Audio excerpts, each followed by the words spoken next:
taking a segue from there, Amsterdam Marathon. So when you were running Amsterdam Marathon, I had a class, and I was following you. Each time I'm done with teaching something, I would just look at the phone and then follow you. You were running like a monk. It really went very well, and of course you are very close to BQ. And I was envious of the negative splits.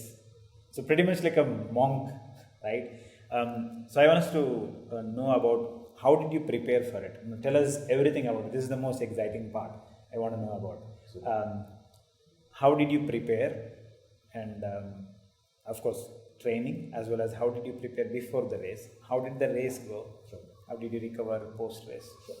But before I start, I must tell you that your 3:11 in Australia was another kick. I saw that. I called coach. I'm like, dude. By the way, so you're an inspiration too. So don't take that out. I took time to do my first full. I think that's one learning I must. First, I'll corroborate it to my yoga itself, right? Because I self-learned it for almost 7-8 years, and I realized that a lot of things I'm not doing right. Something about, if I used to put a camera, take a picture of me doing Adho Mukha Svanasana, then I will see it on the internet, and like something is not right, right? So I realized that I've not been taught correctly. You can't wing everything. After a while, you got to be subject matter expert, right? You can only jugad like how Indians do it, right? You can only do it to a level. Right. Beyond that, you can't be an expert. So I realized that's why yoga, then I joined Iyengar and I corrected myself. So when I got into running and the minute I started enjoying it, I knew this is a thing to do now. Like this is my thing now. So, and I realized that I have to do it correctly. So that's why so after I did my half at 1:45, I'm like, let me get a coach. So was that in Bangalore? Bangalore. Okay. So I was like, let me get a coach. Then for some time I was looking, and I'm not such a fan of these group things because there's too much of group activity that, dosa after, selfie later. I can't, it's not, I'm not that guy.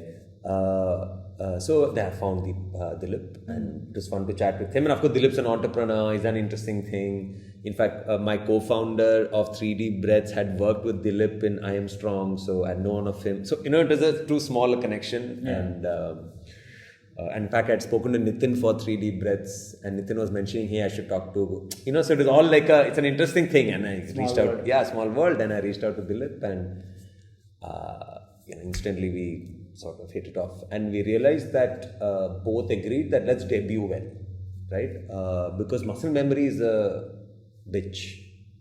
Sorry to say that. Because the mind is all about efficiency, Right. So the minute the mind, efficient for it, not for you. Meaning that if it is fine by you waking up and sleeping at a certain bad time, it is okay about it because it doesn't want to change it. It's efficient for it to be in that same way, right? So hence muscle memory is a problem. So the minute it becomes that, it's difficult to change it.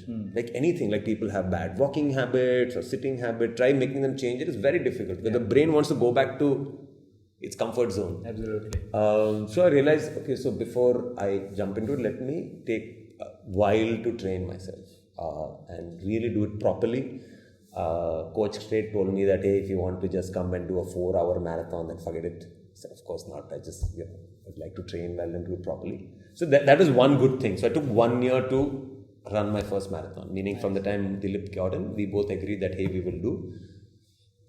I was hoping I will do the Delhi this year, but then November some slight injury happened, then I've pulled back and I decided not to do Delhi also. And Amsterdam was decided because it was the flattest. So my brothers moved to Portugal, Lisbon. So first I thought I'll do Lisbon. Then I saw the Lisbon's elevation. I'm like, Badappa. Yeah. It starts uphill. Also, I think it's a loop. It's a loop, but it starts uphill. So the first 3 kilometers is going uphill. Yeah. So basically, which means the race is dead after that. So I was like, no, let me my first race do properly.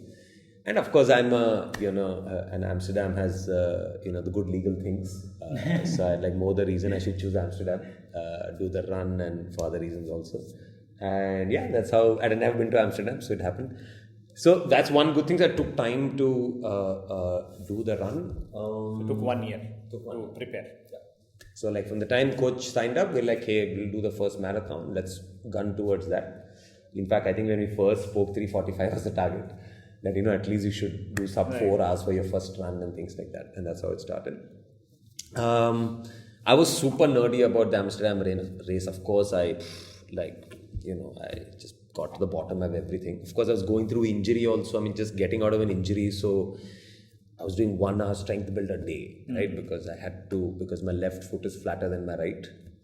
So the right has been taking a lot of load. So anyway, both left, right, both got injured in different cycles. So firstly, that I did very well. I was definitely disciplined about my life. I love my beers. I was fully controlling that, managing that, sleeping on time. I managed to make 9:30 to 5 a sleeping pattern. Nice. Where I can't keep my eyes open after 9:30. So some very like habit changes like that. I think training was fantastic. I mean, I really, in my head, I was thinking 3:30. Right, even 2 weeks before the race, like 3:30 is a good thing. You can run fast in my intervals and all that. I'm running fast, but I'm like, hey, I've never, because till the marathon day, I had never run beyond 35. So I had no idea what my body does. And then all the reading, right. I even read that 26 marathons of MEB and everybody's like 35th wall, that wall of 35 and all. So I'm like, see, I don't know. I could be running at 9 pace after 35, so I should not have big. Let me just go step by step. And then, of course, I spoke to lots of people for tips.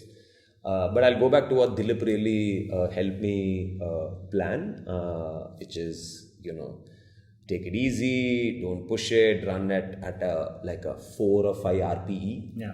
Sort of a thing. You start like that and then up to 15, then you see how you feel in 15 and then drop 5-7 seconds and see half and drop 5-7 seconds. Things like that. And it's like after 35, just run. Just overtake. Yeah.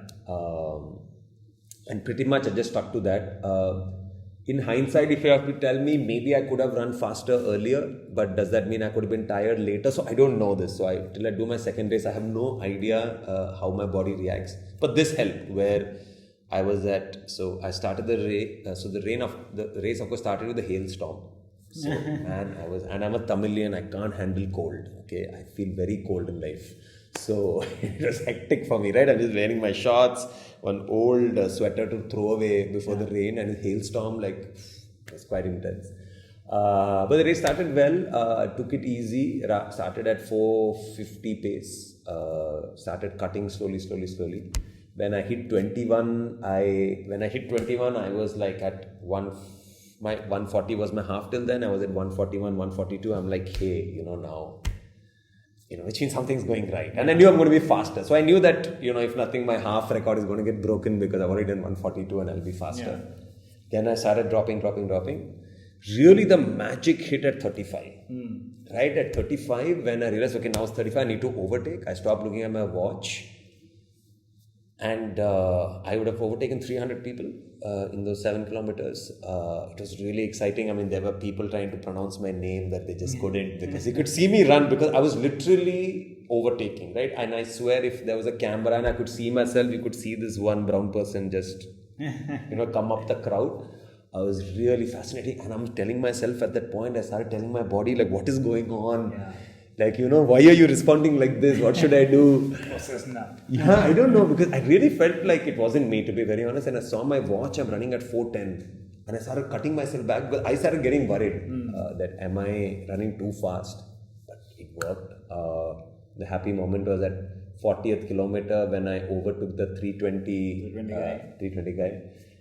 Okay, which means this runner's race is going well. Yeah, fantastic. I mean, I can't. Of course, there's an advantage of it being a flat ground. Far more fitter people. Like running in India is different, right? Because sometimes when you are in that, in India, early, there's not many people only who are motivating you or you are getting motivated or inspired by. Here, of course, Europe is ahead of the curve in that sense and a lot more fit people. So looking at people made a huge difference. If I'm not wrong, there was a lady, surely she's older than me, who was ahead of me pretty much most of the race, and it's quite inspiring, right? In the head to just be inspired by people like that. So that way it was great, right? The environment was amazing. There's no shouting, screaming, all that Indian problems are not there. And the weather was nice. Weather was nice. It did rain a little bit, but it helps in the heart rate. It's so people who run TMM tell me that the heart rate can't be controlled only after a while, right? It's just so hot, and so it was lucky also, to be very honest, that I chose the right race. Fantastic. So 317 is what you hit. course, we are running Chicago together. Yeah. 317 at Sub least. 3 If not BQ, you are qualified for Chicago. Yeah. So, did you do any carb loading before the race? So I was staying at a friend's house because I like cooking also. So I carried my ogarne, my haldi, my masa, everything I carried, okay, and I cooked. So the day before I made lots of white rice, lots of palak dal, and that's all I ate 3 times the day before. I really properly loaded myself. So that's the lesson. So whenever you're traveling to unknown place, carry your own stuff. Dude, I carried my bread also. So there's a company called Loafers & Co. If you don't know, please look it up. They're a nice, sourdough-based bakery. Only on orders and all that. You have to order a few days in advance. So I took my bread with me. I took my bread, my peanut butter, my jam, because I didn't want anything new for my body. I didn't want it to react and all that. So I took everything myself. Carried all required things. Nice. One box with goody things. So that's the discipline. It helped. Yeah, for sure it helped. 100%.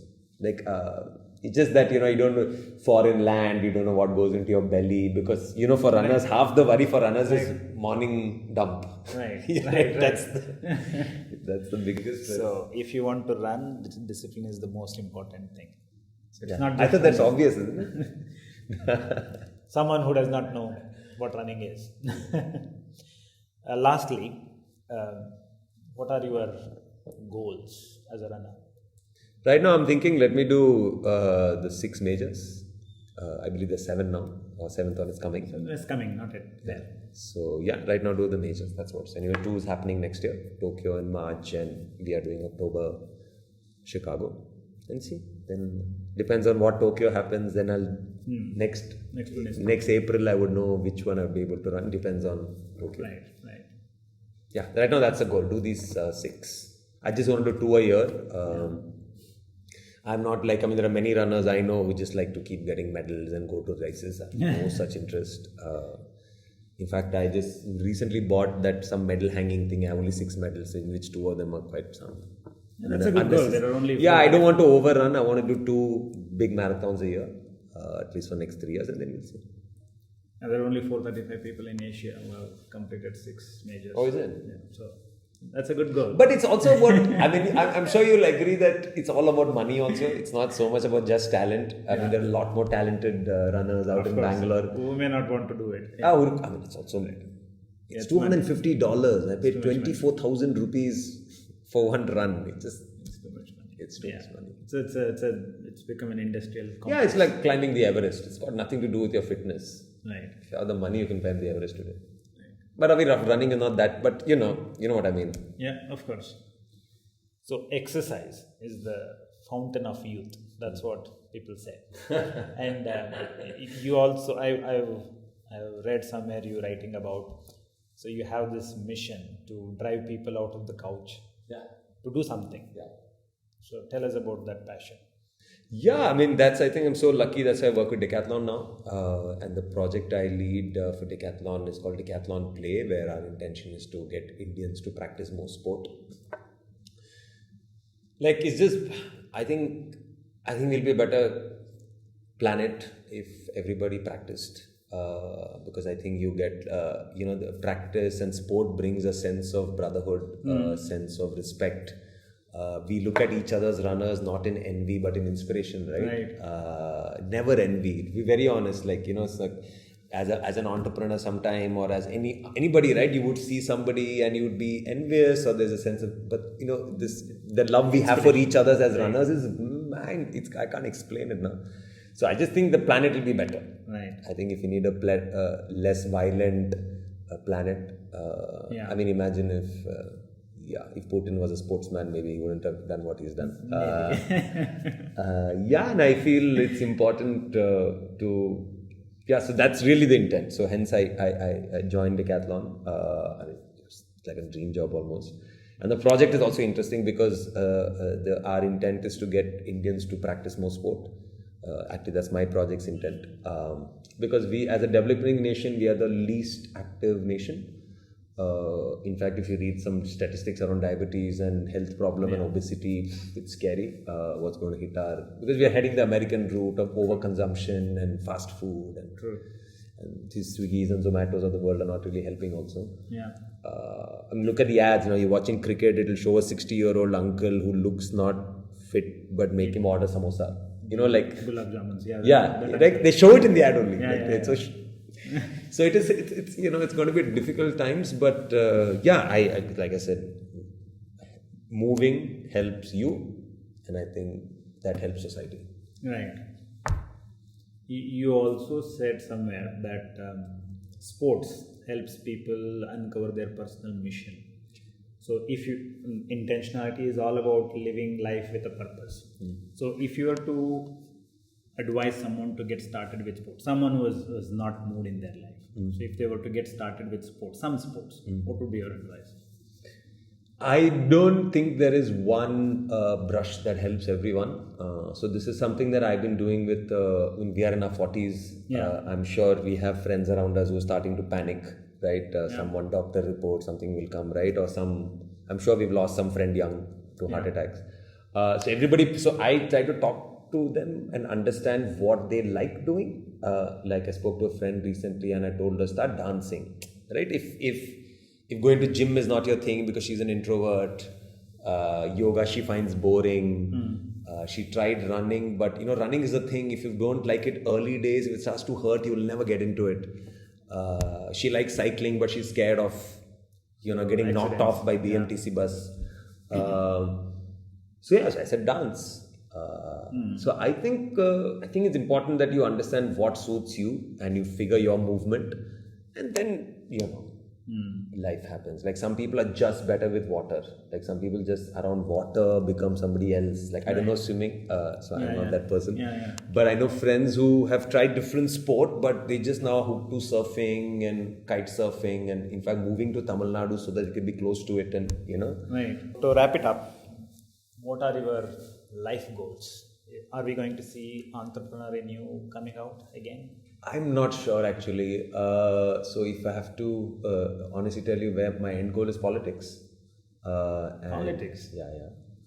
I worked many elections. In fact, I could have worked this year also, but job just landed, so I didn't do it. That's eventuality. So I think I want to contribute to society, to make a better society, brighter, less violent, more, brotherly in that sense. Tried a little bit of my hands on culture business. Now I want to try my hands a little bit on sports. And then when I turn 50, I want to get to politics. You're an epitome of intentionality. So there is a purpose. You're chasing the purpose all the time. So no, I don't know entrepreneurship is going to come back at all. I think not because I don't enjoy it. I think I've taken a call to do entrepreneurship rather within companies because I think I bring a certain skill to the table for large organizations. Because it's not easy to start a new project within a large company, and I think as an entrepreneur we know how to do it. So I want to stick to that for a bit. Stay in large companies, build new projects, take it to scale, get corporate salary of going through the struggling times. So I don't know if entrepreneurship will happen. Okay. So if you were to give an advice to someone who is starting their journey as an entrepreneur, what would be your advice? One advice. Think of valuation in the end. Valuation is not the reason we are in business. Think of it in the end. I mean, of course, there are some methodologies that you can find on stages of entrepreneurship and how one defines it. It's a good reference point. I'm just saying all of it is a good reference point. Successful entrepreneurs actually didn't conform to any of these theories, if you think about it. If you just look at all the successful ones, none of them followed any of these rules and thumb rules and evaluation techniques or product market fit and what does it even mean. And so be focused, get your, sort of scenes around the money right. It's very important. I know it's difficult if you're very passionate, you think, hey, I'm not doing it for money. So you don't think about money and it's a really bad loop. It doesn't help at all. It's smart to segregate the need of cash and the need of passion. if I have to say some few things like that. Thank you. So, last one to close it. If somebody is starting as a runner, what would be your advice for them based on your learning? Yeah, I mean, I think joining a group is not a bad idea. I mean, Kipchoge said a very interesting thing about how running is supposed to be a group activity, team sport. It gets you. It's very interesting. I mean, you should watch that interview. It's a very nice theory he gives as to why it's a team thing. So maybe join a group that really helps because it motivates you. It depends on what kind of a personality you are. I think Satish and I are self-motivated, so we'll just do it because once we put our head into it, we will get into it. Some people need external push, so joining a club really helps because you're in a group. You can. There's another person also who's sleepy with you in the morning, so you feel a little bit more understood. Aspect. Yeah. I would definitely think group is a good idea. Thank you for being on the show. Thank you, and Satish. if somebody wants to reach out to you, learn about you, learn from you, You can find me on LinkedIn. So we'll leave all the notes, links in the show notes. Thank you very much. Thank you, Satisha.